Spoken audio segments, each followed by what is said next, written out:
Hello and welcome to my talk about relationship agreements, what I got wrong and what actually works.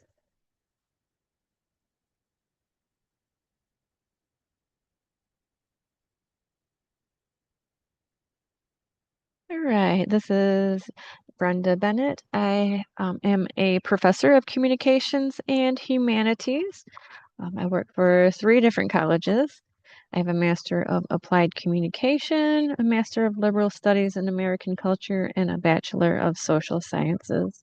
I'm also a performing artist and nature photographer.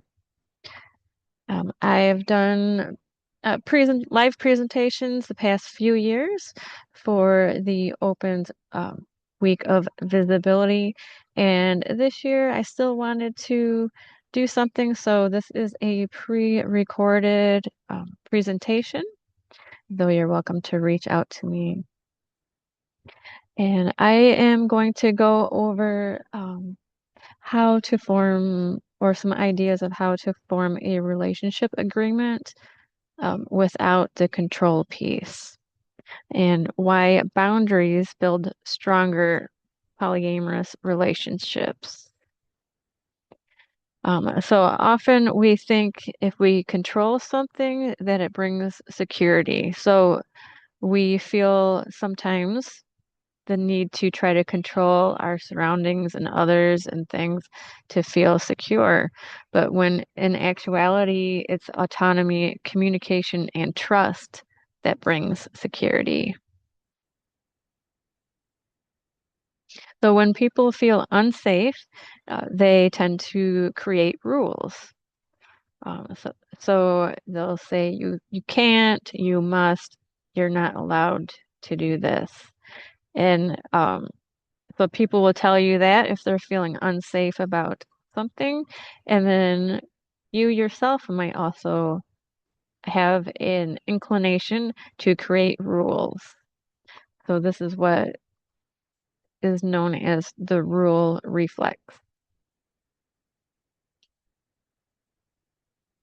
So just a quick mental scan. Think of a rule you've experienced, whether it was a rule enacted by yourself or enacted by someone else. And think about what emotion was it trying to manage.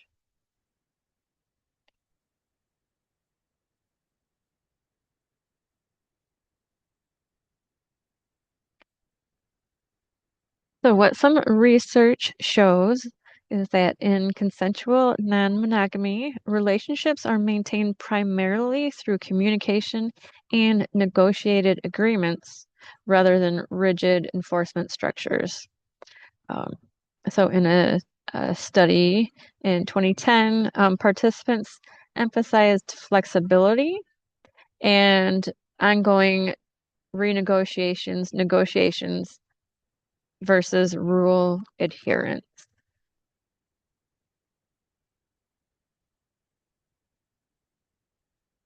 So think about a rule that you've used or experienced. It could be the same one you thought of previously.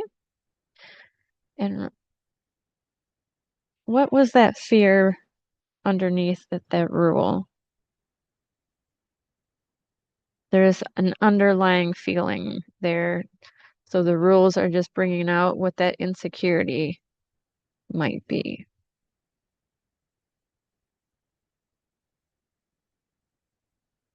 So let's take a look at rules, agreements, and boundaries.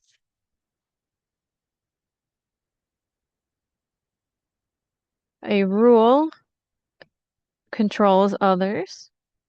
An agreement is a shared decision, and a boundary is a self-directed action. So a rule might start with you can't or you can. An agreement would be we agree, and a boundary might start with I will. why this matters. Human motivation is healthier when it is self-directed rather than externally controlled. So a little on the self-determination theory. It helps explain why autonomy works. We have a higher well-being and relationship satisfaction when our psychological needs are supported, and in particular, autonomy, competence, and relatedness.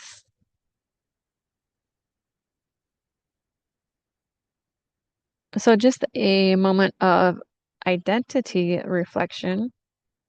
Think of a time or place where you felt controlled. And also think of a time or place where you felt free.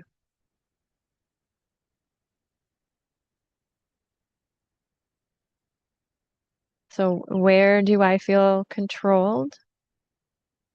Where do I feel free? And we'll come back to this in a second.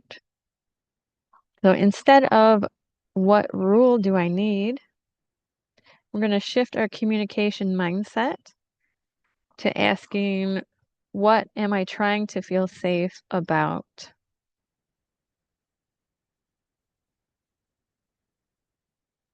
A rule usually protects a need, and it could be things such as reassurance, predictability, or stability, honesty, connection.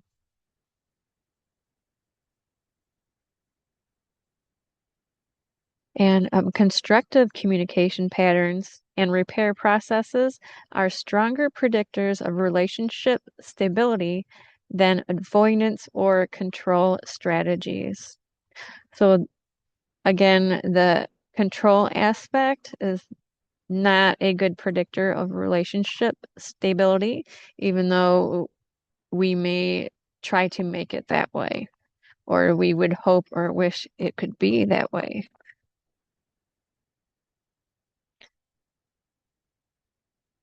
So let's practice another internal rehearsal.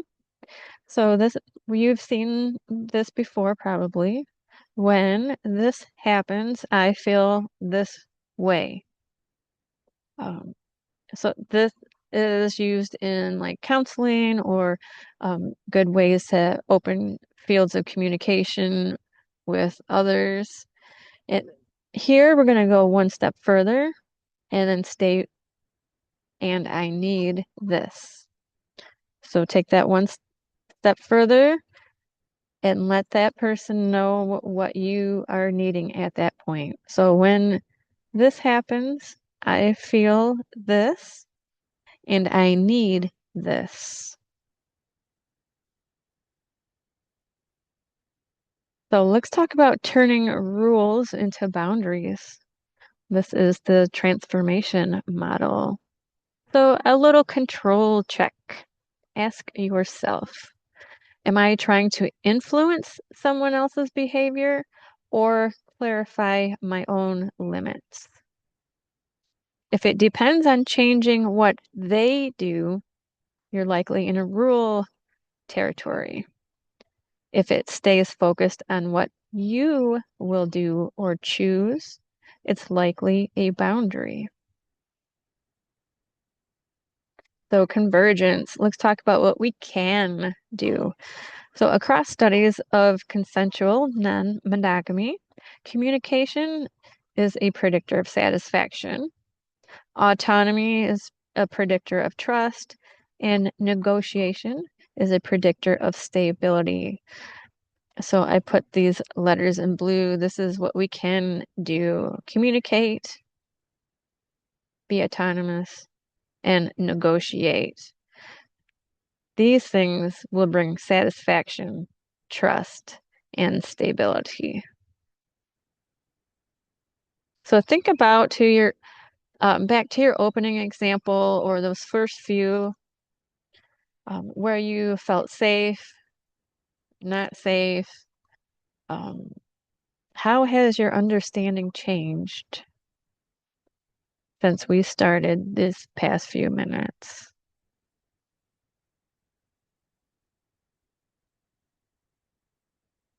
So integration, our boundary builder exercise. Think about what happened. So in that situation, what happened? How did I feel? What did I actually need? What am I trying to control? And what will I do instead?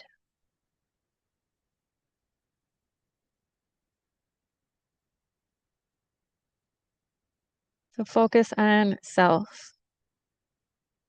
So for a boundary, if my emotional safety or shared social environment becomes compromised, I will need to reassess my participation in that dynamic. It brings the focus on you, yourself.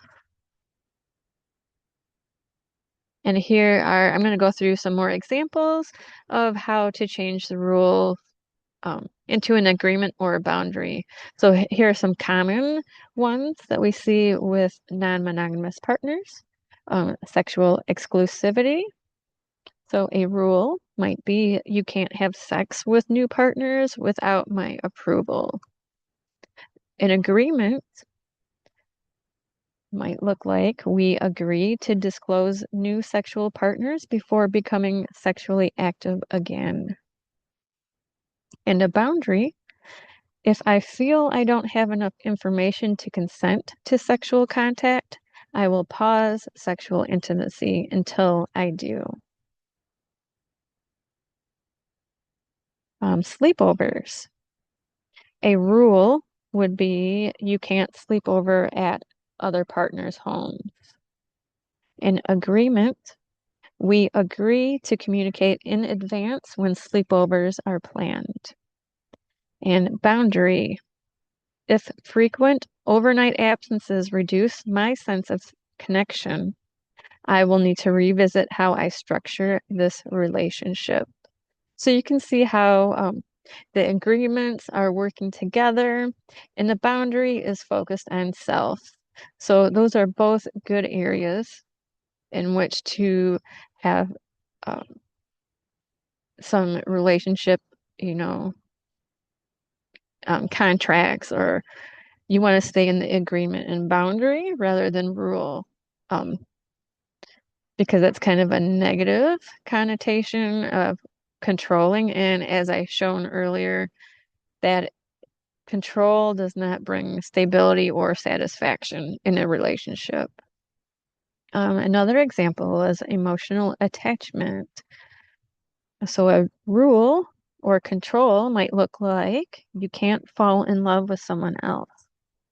In agreement, we agree to talk openly if emotional intimacy changes significantly. And a boundary might look like if emotional intensity in other relationships leaves me feeling disconnected, I will reassess my capacity for this dynamic. So again, focused on the self. Time allocation. A rule might look like you must spend equal time with me and your other partner. An agreement, together we agree to check in monthly about how we're experiencing time distribution. And boundary, if I consistently feel deprioritized, I will communicate that and decide whether the current structure works for me. Safer sex practices. A rule might be you're not allowed to have unprotected sex with anyone else. An agreement, we agree to use barrier protection with new partners and update each other about STI testing. And boundary, focused on self. If agreed, safer sex practices aren't followed, I will pause sexual activity until I feel safe again. Social visibility. Rule, you can't post about other partners online. an agreement.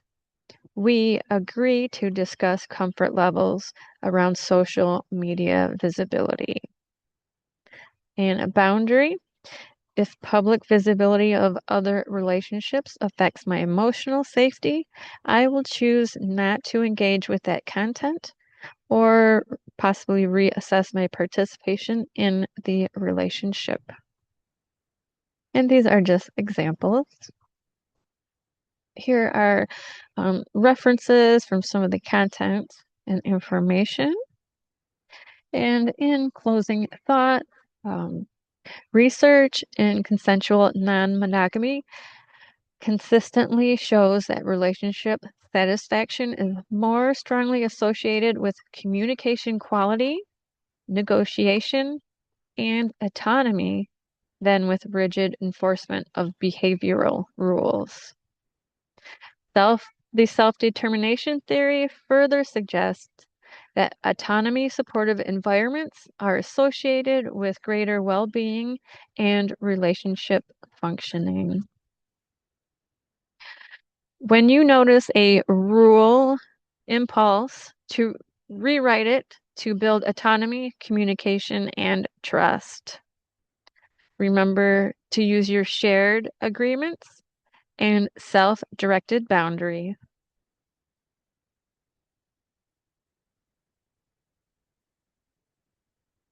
Thank you for stopping by.